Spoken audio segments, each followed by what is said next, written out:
Saudara-saudara pendengar yang kami kasihi dimanapun Anda berada, Anda kembali bersama kami pada acara Telaga Tegur Sapa Gembala Keluarga. Saya Gunawan Santos dari Lembaga Bina Keluarga Kristen akan berbincang-bincang dengan Bapak Pendeta Dr. Paul Gunadi. Beliau adalah seorang pakar dalam bidang konseling serta dosen di Seminari Alkitab Asia Tenggara, Malang. Perbincangan kami kali ini tentang pernikahan yang hampa. Kami percaya acara ini pasti bermanfaat bagi kita sekalian. Dari studio kami mengucapkan selamat mengikuti. Pak Paul, ada pasangan-pasangan suami istri juga yang Kristen sekalipun itu yang merasa bahwa pernikahannya itu makin lama makin tidak ada artinya gitu Pak Paul. Sehingga ya seperti judul perbincangan ini, sesuatu yang hampa gitu Pak Paul. Apakah hal itu memang bisa terjadi? Sayangnya bukan hanya bisa, tapi cukup sering terjadi Pak Gunawan. Jadi saya perkirakan, ya secara perkiraan kasar ya, mungkin hanya setengah dari pernikahan itu yang sungguh-sungguh mencicipi kebahagiaan dalam pernikahannya. Saya kira sebagian lagi adalah orang-orang yang hanya menjalani pernikahan tapi tidak lagi menikmati kebahagiaan dalam pernikahan itu. Dengan kata lain, pada akhirnya pernikahan itu menjadi sebuah tempat yang sangat hampa. Nah, ini apa penyebabnya dan bagaimana mengatasinya? Mungkin Pak Paul bisa menyampaikan dalam perbincangan ini, Pak Paul. Ada beberapa faktor Pak Gunawan, tapi yang pertama adalah ini. Wanita dan pria mempunyai perbedaan dalam investasi atau modal emosionalnya. Nah, pada masa awal pernikahan biasanya tuh pria tuh mempunyai investasi modal emosional yang besar. Dia bergebu-gebu ya, dia sangat mencintai istrinya dan sebagainya. Makanya ada kecenderungan dia bersikap muluk, membicarakan hal-hal yang ideal-ideal. Nanti setelah kita menikah, kita akan begini, kita begitu, dan sebagainya. Kita nggak boleh menuduh pria itu tuh gombal dalam hal ini ya, belum tentu. Sebab biasanya memang pria itu pada waktu memasuki pernikahan, dia mempunyai begitu banyak yang dia ingin berikan untuk keluarganya. Tapi dengan berjalannya waktu, hidupnya akan mulai terbelah antara di dalam rumah dan di luar rumah. Dia harus banyak memberikan waktu dan tenaganya untuk pekerjaan dan sebagainya. Sehingga perlahan-lahan, tanpa disadarinya, investasi modal emosional itu tuh menyusut. Jadi kita bisa bayangkan setelah 20 tahun menikah, mungkin sekali yang tersisa untuk di dalam keluarga itu tinggal sedikit. Karena yang di luar lah yang menyita paling banyak. Pikirannya, tenaganya, interestnya.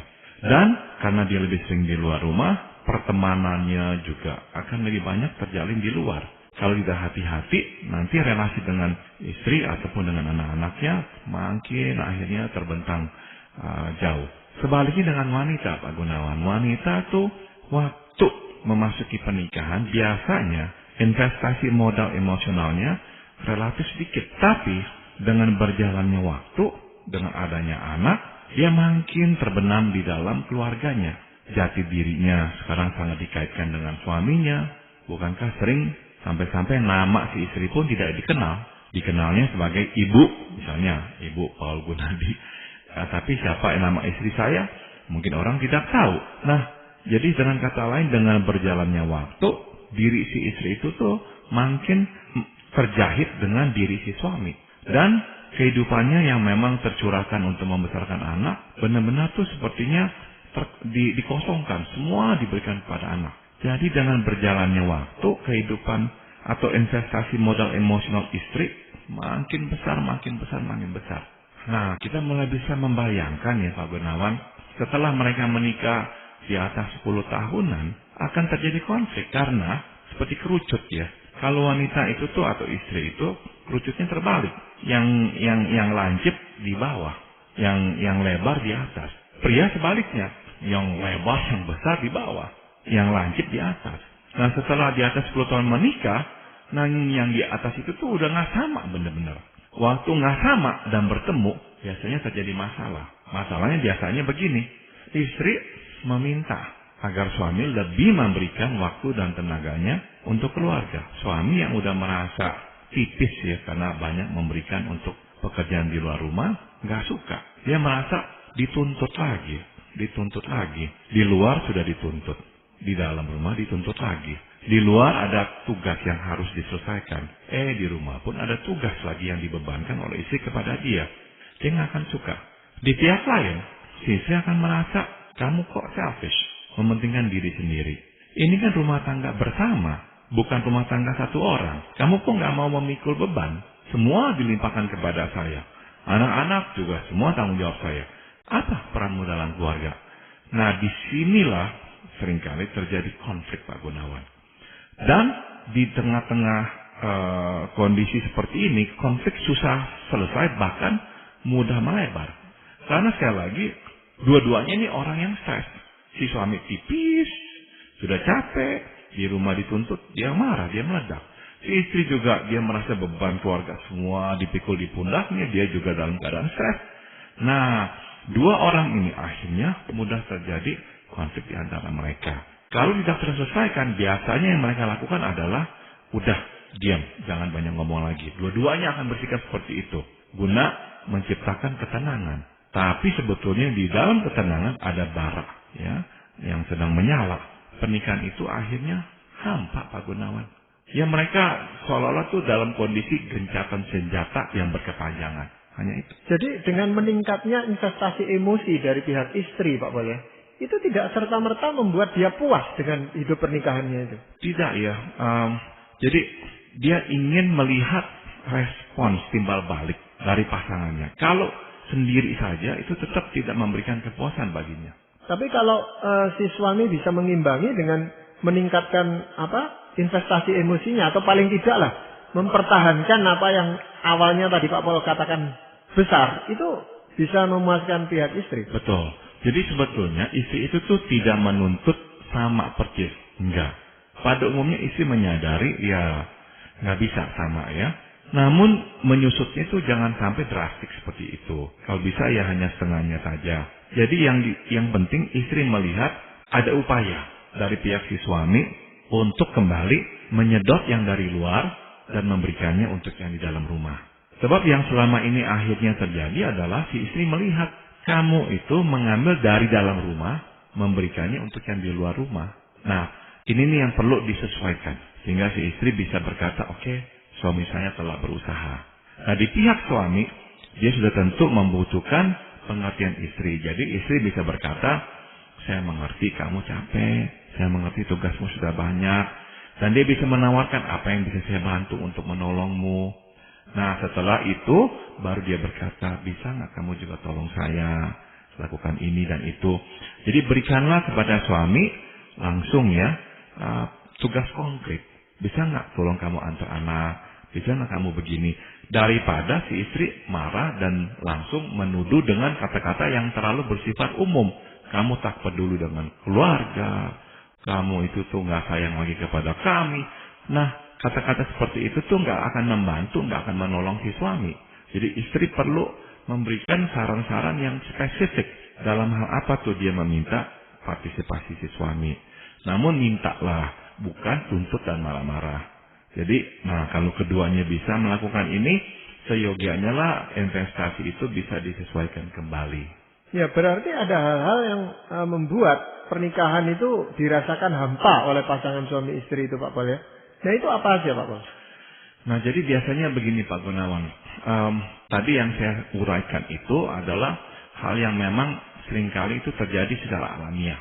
Tapi ada lagi hal yang lain, yaitu konflik yang muncul akibat kegagalan kita menyesuaikan diri. Nah, di dalam siaran yang lampau kita membicarakan tentang tahap-tahap penyesuaian. Kalau kita gagal menyelesaikan penyesuaian kita itu, maka biasanya tuh menimbulkan benih-benih ketidaksukaan, benih-benih konflik. Kita bisa mungkin gencatan senjata atau apa, tapi intinya nggak selesai. Masalahnya adalah seringkali kita itu tuh dari awalnya terlalu mudah menyerah. Daripada konflik, nggak bisa selesai-selesai, udah dah gencatan senjata, jangan ngomongin lagi. Akhirnya karena kita nggak mau selesaikan, kita diamkan, lama-kelamaan ini akan menjadi duri. Mungkin dengan adanya anak, ya duri itu tuh nggak terlalu menusuk. Tapi nanti setelah anak-anak sudah pergi kuliah, sarang kosong kembali, apalagi kalau sudah pensiun, maka duri-duri itu tuh akan menusuk, keluar kembali semuanya. Yang apa yang akan keluar? Masalah-masalah lama. Tapi kita tidak mau lagi berkelahi, udah capek, akhirnya kita diamkan. Tapi itu akan nanti mempengaruhi kasih mesra di antara kita. Pada akhirnya kita merasa hampa. Kita nggak mau lagi tuh intim dan dekat dengan pasangan kita. Udah ada masing-masing sendiri-sendiri begitu. Berarti kehampaan itu sebenarnya bisa dirasakan oleh suami istri itu, bisa dilihat tanda-tandanya, Pak boleh? Bisa ya, misalkan nih Pak Gunawan ya, ada relasi kasih yang sudah benar-benar kosong sampai tidak ada lagi ya. Apa yang terjadi nantinya? Nggak ada lagi energi ya. Suami istri yang hampa itu tuh kelihatan sekali, nggak lagi mempunyai suatu sinar, suatu cahaya ya, energi dalam relasi mereka dan dalam diri mereka. Nggak ada ya. Yang lainnya lagi misalkan kalau ingin mendapatkan kesenangan dia harus keluar, cari dari orang lain, cari dari kesenangan lain, hiburan-hiburan lain. Karena memang tidak ada lagi kesenangan itu yang bisa diperolehnya. Sehingga akhirnya relasi benar-benar sepi, dingin ya. Mirip seperti kuburan jadinya. Dan untuk mencegah konflik supaya nggak terjadi, udah deh masing-masing menjaga teritorinya. Ya, kamu, saya. Tugas masing-masing sudah dibagi dengan rapi sehingga tidak lagi pernah bisa tabrakan. Tapi sekali lagi, itu bukanlah sebuah penyatuan ya, keintiman. Nggak ada lagi tuh. Jadi hanyalah menjaga teritori agar jangan sampai saling tabrakan. Dan yang terakhir, dalam relasi yang hampa itu, hubungan seksual pun tidak lagi memberikan kepuasan. Kalau masih dilakukan, tapi seringnya memang tidak lagi dilakukan. Tidak ada gairah. Lebih baik juga jangan dekat-dekat ya, masing-masing jaga batas. Nah, pernikahan hampa itu akhirnya ya benar-benar tuh menjadi sebuah ruangan yang sangat-sangat sunyi di dalam hidup kita. Tapi ada pasangan suami istri yang di dalam kehampaannya itu malah sering bertengkar gitu Pak Bos. Nah, seringkali itu kalau yang memang masih bertengkar tuh karena marah Pak Gunawan. Jadi tujuannya pertengkaran bukanlah menyelesaikan masalah, karena memang nggak selesai-selesai. Jadi bertengkarnya itu hanyalah untuk meluapkan kemarahan. Jadi masing-masing meluapkan, sudah terluapkan, sudah keluar, udah dia oke kembali. Nanti besok dia marah lagi, dia ingat lagi, dia marah lagi, nah ribut lagi. Jadi ya itu tuh hanya untuk meluapkan kemarahan, dan kita tahu pertengkaran untuk menyelesaikan masalah, bukan sebagai wadah meluapkan kemarahan. Di dalam relasi yang hampa, ya itu yang terjadi. Pertengkaran menjadi wadah untuk mengungkapkan kemarahan belaka. Ya, tadi Pak Paul singgung tentang teritori dari masing-masing ya, baik suami maupun istri Pak Paul ya. Nah di dalam pernikahan kan tetap masih harus kita menjaga teritori masing-masing supaya kita tidak mengintervensi hal-hal yang pribadi dari pasangan kita Pak Paul. Akan ada tugas-tugas yang dilakukan oleh istri dan ada yang harus dilakukan oleh suami. Dan sebaiknya lah memang hal-hal itu tuh dievaluasi ulang secara berkala di dalam pernikahan kita. Karena kita perlu ya menerapkan prinsip saling tolong. Nah, tapi seyogianya hal-hal itu bukanlah untuk menjaga jangan sampai kita bertengkar.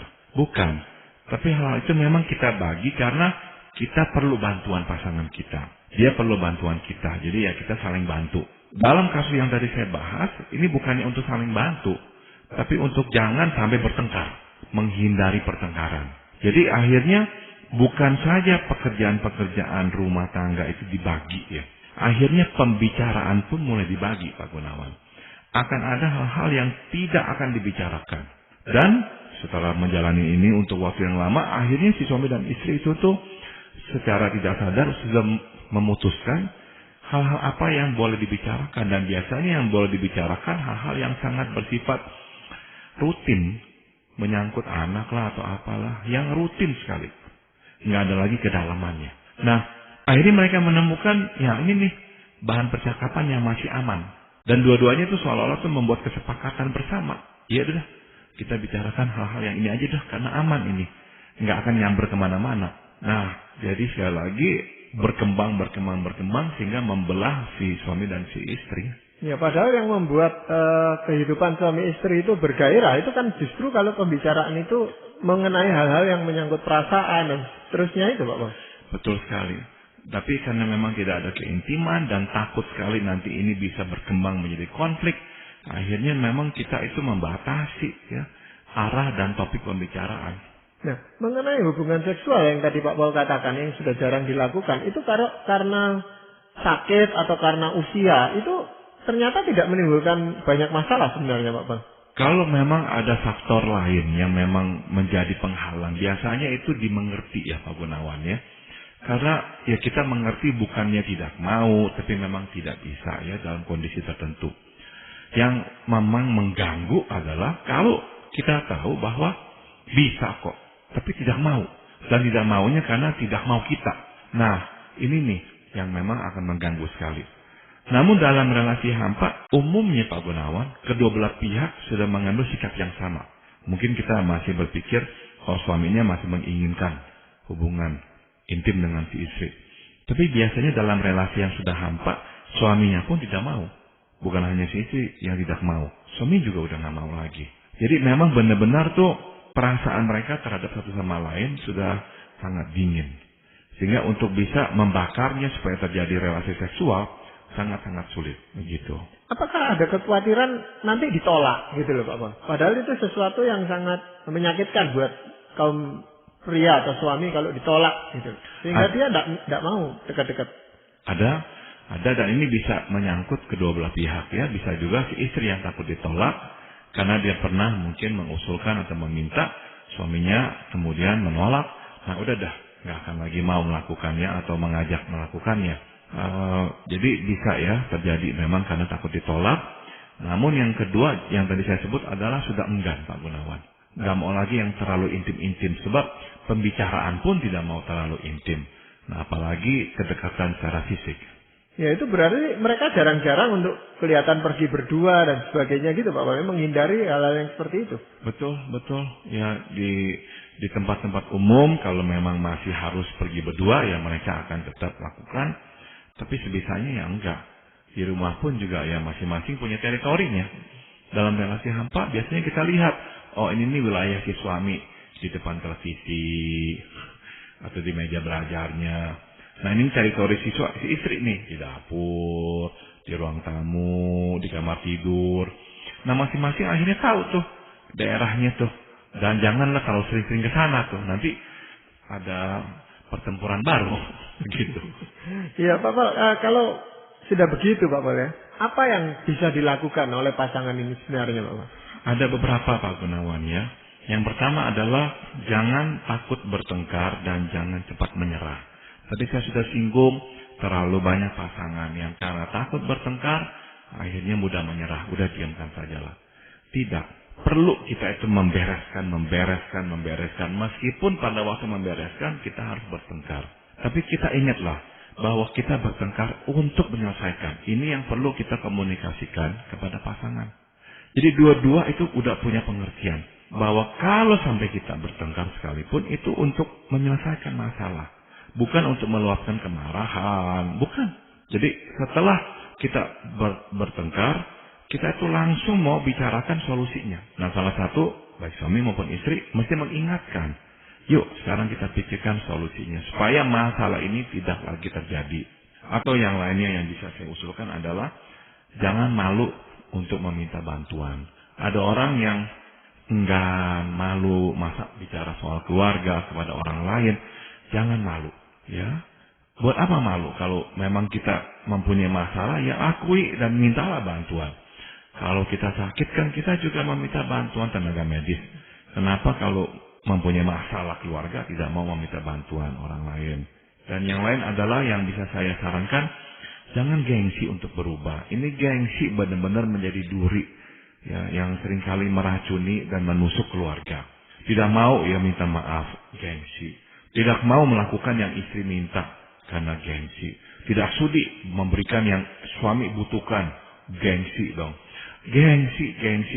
Akhirnya gengsilah yang menghancurkan keluarga kita. Jangan gengsi untuk berubah. Ingat Tuhan sudah berkata kan ya, rendahkanlah dirimu satu dengan yang lain. Maka Tuhan akan nanti meninggikan kita. Jangan gengsi-gengsian.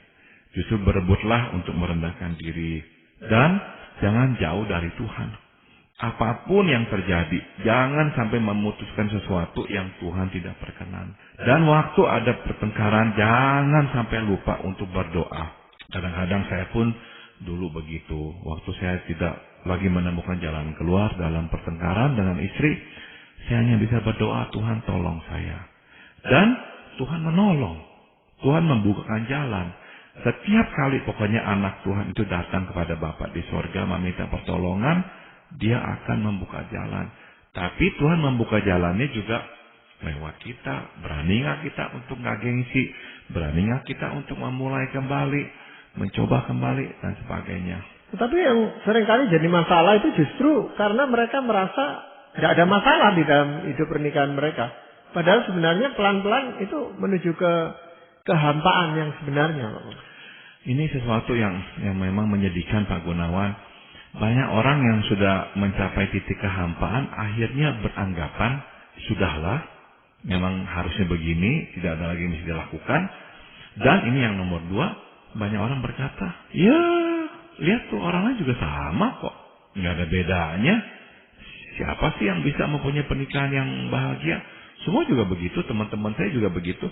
Dan kita akhirnya tuh menerima kondisi kita itu sebagai sebuah keniscayaan. Memang harusnya beginilah, nggak apa-apa lah. Justru tidak. Pernikahan tidak seharusnya menjadi seperti ini. Ya, berarti kalau ada kehampaan di dalam suatu pernikahan, Pak Paul, tanda yang paling jelas nampak di dalam kehidupan keluarga itu apa, Pak Paul? Komunikasi yang hilang atau tidak bisa bertumbuh lagi atau bagaimana? Nomor 1 yang akan langsung terasa ya, berkurang kualitasnya adalah komunikasi, Pak Gunawan. Jadi, kalau saya bisa berikan tips praktis ya, memang kita harus benar-benar pertahankan jalur komunikasi yang aktif dan yang terbuka ya. Sering-seringlah ngobrol, sering-seringlah juga menceritakan apa yang menjadi beban pikirannya. Tapi yang penting ini nih, pasangan harus mempunyai akses terhadap diri kita. Dan kita juga bisa punya akses terhadap diri pasangan. Kalau seseorang mulai berkata, ini bukan urusanmu, jangan ngomongin beginian, itu tuh benar-benar tuh membakar jembatan. Tidak, pasangan harus punya akses terhadap kita. Kita juga perlu punya akses terhadap pasangan. Nah, komunikasi seperti inilah yang kita mesti pertahankan. Misalkan yang lain praktis yang bisa saya berikan adalah jangan sampai defensif. Ya, defensif itu artinya tuh membela diri, ya, membenarkan diri. Kalau ada pertengkaran, sekecil apapun bagian kita, akuilah. Mungkin saya berkata, iya tapi hampir semuanya kesalahan dia. Coba pikirkan bagian kita. Akui. Misalkan, waktu kita bertengkar, nada suara kita juga keras. Oke lah, misalkan masalahnya memang masalah pasangan. Oke lah. Tapi kita akui, kita itu tuh telah menggunakan nada-nada keras. Nah, kita bisa berkata kepada dia, maaf ya, tadi saya harus menggunakan suara keras. Sekali lagi, waktu seseorang mulai mengakui bagiannya, nah proses perdamaian itu akan menggelinding. Proses perdamaian itu berhenti tatkala seseorang atau kedua belah pihak menolak mengakui bagiannya sama sekali. Cobalah mulai dengan mengakui bagiannya saja. Nah, saya yakin kok kalau udah ada yang satu mengakui bagiannya saja, maka roda itu akan berputar kembali dan keduanya bisa disatukan. Yang lainnya lagi yang bisa saya berikan adalah setiap langkah itu berarti ya. Jadi lakukanlah atau berubahlah meskipun hanya sedikit. Karena yang dilihat oleh pasangan adalah keinginan kita untuk berubah. Suatu dia melihat kita melakukan sesuatu sekecil apapun ya, dia akan melihat oke, kita itu berniat baik. Nah, niat baik yang dilihat oleh pasangan membuatnya ingin mengampuni kita, ingin menjalin kembali relasi dengan kita. Jadi perbuatlah sesuatu sekecil apapun ya, supaya bisa dilihat oleh pasangan bahwa kita memang mencoba untuk berbuat sesuatu. Dan terakhir, praktis yang bisa saya berikan adalah nikmatilah kesamaan, namun hormatilah perbedaan. Kalau ada kesamaan, kembangkanlah, nikmatilah. Kalau ada perbedaan, hormati. Jangan menghina orang yang berbeda dengan kita.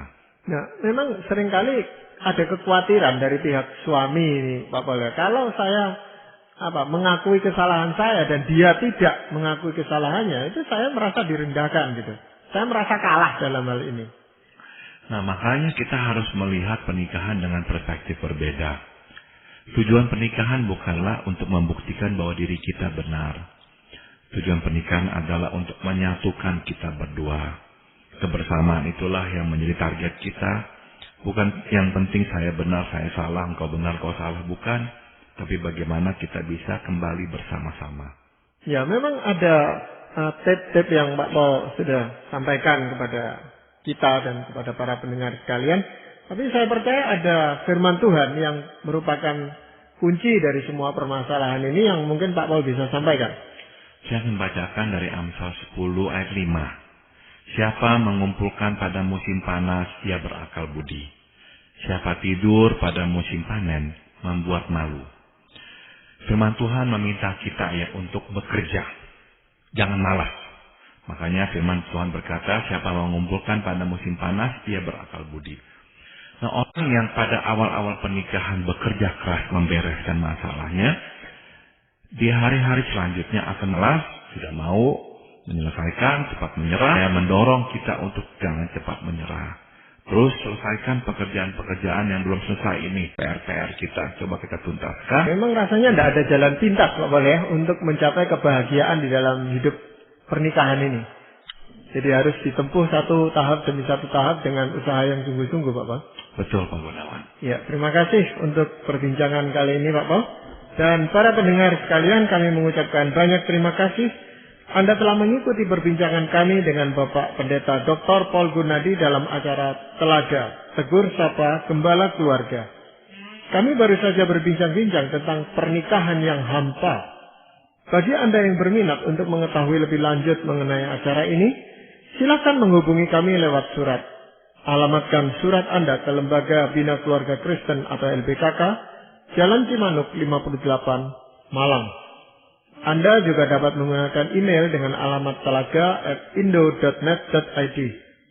Kami juga mengundang Anda mengunjungi situs kami di www.telaga.org.